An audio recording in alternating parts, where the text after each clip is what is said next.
Hey everyone, Dave Kincade here with the Advanced Grant Writing course in the Grant Gazette. Today I want to talk to you about a phone call I received yesterday. And every time I get this phone call, which is probably some of you out there, I always think, oh, this is a hard position to be in grants. And I'll explain it here in this video. I'll do my best to keep it organized, so if it's not relevant for you, you can leave. This gentleman is in an industry and he's got this invention that is pretty cool, and it's in a government problem area. So the first thing I usually say is, I go, you've got a red, yellow, and green light in grants. If it's a bad idea, if he's like, hey, I've got something for a barber shop, I'm like, you're not going to get a grant for your barber shop. Like, stop this right now. Stop wasting time. Go cut hair. A yellow would be, it sort of sounds good, but proceed with caution. Like, you might be very, very competitive. So you're like a nonprofit in mental health. It's, say that's like very competitive and you're not doing something like unique that really stands out, like serving a vulnerable population or something. It's just general counseling or something. So I would say, oh, that's a yellow. It could work depending on how you work it out, but you got to be careful. A green is someone calls me and they say, I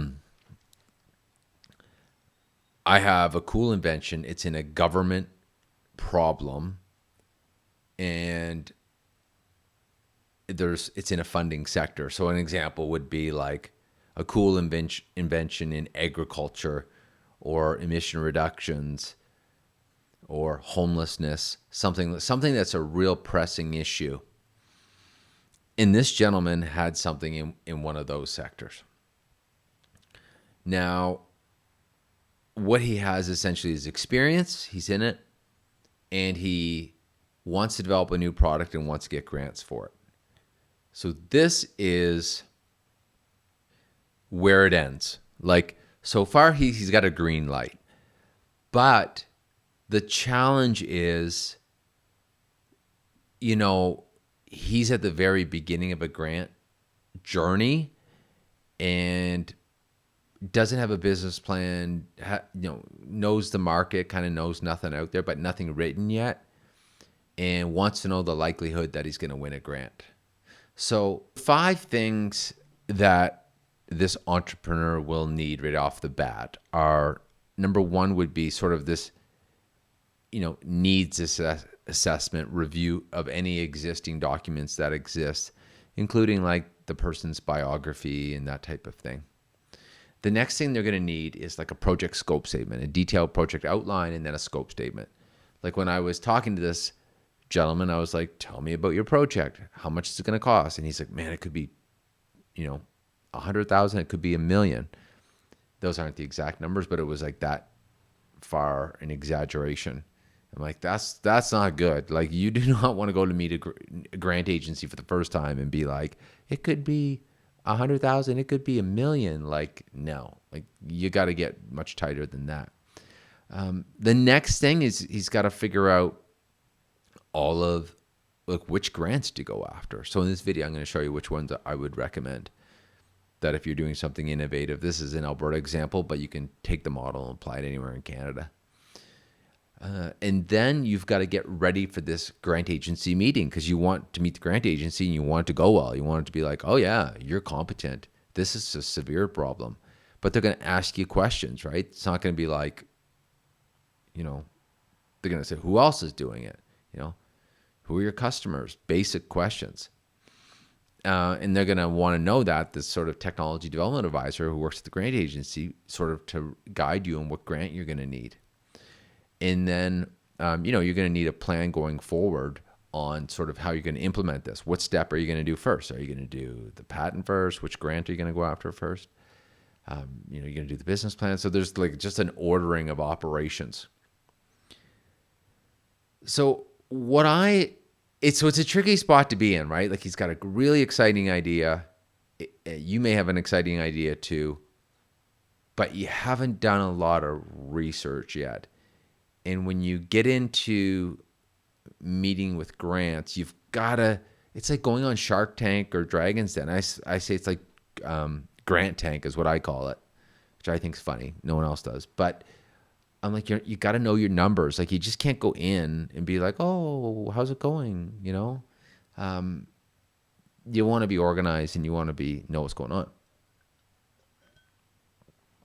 Okay, so here are some options that he has at. One is like at a very basic. Now, this guy is an experienced entrepreneur, so this might not be it, but this type of government-funded program, if you're eligible, will help you build a business plan. So if you're early in your process, look, and if you're not in Alberta, if you're outside Alberta, just Google self-employment programs in your province. A lot of them have it, okay? A lot of them have these programs. So that would be sort of like phase one. And he's like, well, I'm going to need a patent. So in Alberta, and there's one federal here too, but we've got like a micro voucher, and you can see it's 10 grand. Look at that, patent development. Now to get this is going to be a full application he's going to need, right? And here's another one for IP and patent as well. This is IRAP.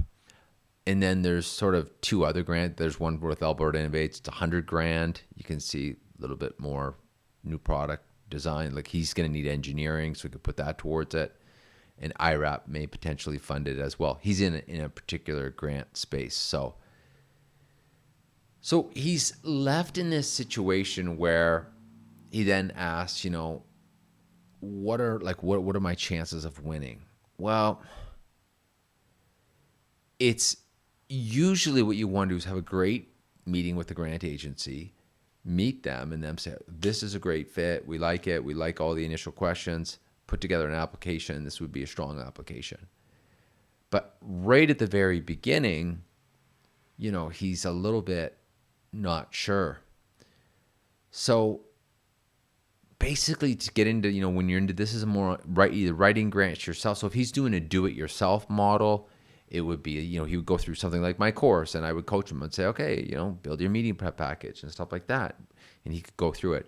Or if he was working with a VIP grant writer, he would want to go through a good process where he's building these tools, having a good meeting with the grant agency, and the grant writer helps him build a pro forma and all that type of stuff, financial pro forma, and then puts together a strong application. Once that first application's done, that master grant application, and it's done well, it can be really nice, right? I mean, it's a version of a business plan. It's also copy that could be used for the website, help get out of his mind with the value proposition, help him figure out who the customers are, what the marketing plan is. Any of you who've worked on these large applications know that they ask you about the marketing, the innovation, the value proposition, the problem you're solving, and they want to know research around it and have it solid.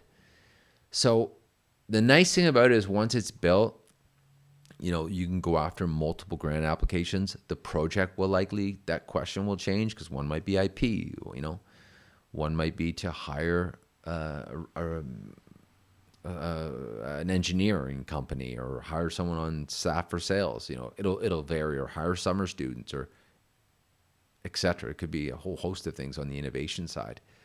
But at that very beginning, you just don't know. Neither does the grant writer. And in some ways, if you don't have a really honest, or I shouldn't say honest, it's not the best word, knowledgeable grant writer kind of coaching you, saying, hey, you've got to put these parts in place.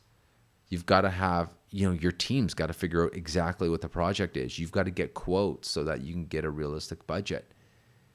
What is it? Is it 100 hours? Is it 150? And is it up to maybe even 200 hours? And what about your time? You just can't delegate this and run. So it's a challenging position. I've called this video something like the hardest place to be in grants, because you're at the very beginning and there's a lot of work. And there are a number of ways you can mitigate it, of course. Get to a project description, just go meet one grant agency. But fundamentally, to go from what you want is to win a grant. It's quite a process. I just wanted to tell you how different this is from a company that's winning a lot of grants, right? Sometimes the company's really innovative. They know they're eligible for grants and they are just going so fast, they need help getting them in. Even the grant agencies encouraging them to get in. That's much easier in grants. But usually that's for people who are further along.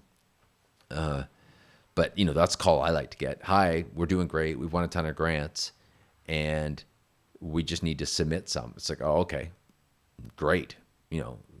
All the heavy lifting's done and it's very low risk because the grant agency's calling you and they want something from you. Like, that's where you want to be. But the hardest part is when you're just starting out. The nice thing about it is you still should get good deliverables, right? You'll have a project description of what you're doing. You'll have your biographies done. You'll have essentially a business plan complete. So you are getting value for money, not just spending money and losing it all. And it should be go-no milestones so that, you want to build it so that when you have a good meeting with the grant agency, they can say, yes, this is great. Let's move forward. Or no, I don't think you should. We're a good fit for you. You should stop, or we don't have any money and, don't come back until next year. That's kind of where you want to be. And there's no perfect way to do this. You can even notice it probably my hesitation in this. But if you've got a great idea, you've got experience, and you're moving forward, just know there's going to be an upfront amount of energy, time, and cost. You want to do it once and do it really well, but it can be you're going into the great unknown, and you just sort of need to know that going in. Anyway, I hope that helps you. One of the ways you can de-risk it is I teach an advanced grant writing class, so usually 3 times a year online. So you can reach out to me. The next one is in September this fall. I usually offer one in the spring as well, and I can help you go through it, or help you get in contact with one of my even alumni to help you write these grants. Okay, I hope this was helpful for you, at least give you some perspective. It's a question I get often, and not many people, unless you've gone through this many, many times like I have, can, hopefully explain to you the journey up front and the amount of work and time that you've got. But hey, the return is unmatched if you win the grant, right? Like, in this case, he could win, $10, $50, $100, $250,000 a grant. So if he ends up spending $10, $15, $20, $25,000 in grant writing up front on this whole journey, it's a drop in the bucket compared to what he could win. Okay, I hope you find that helpful, and hope you have a great day.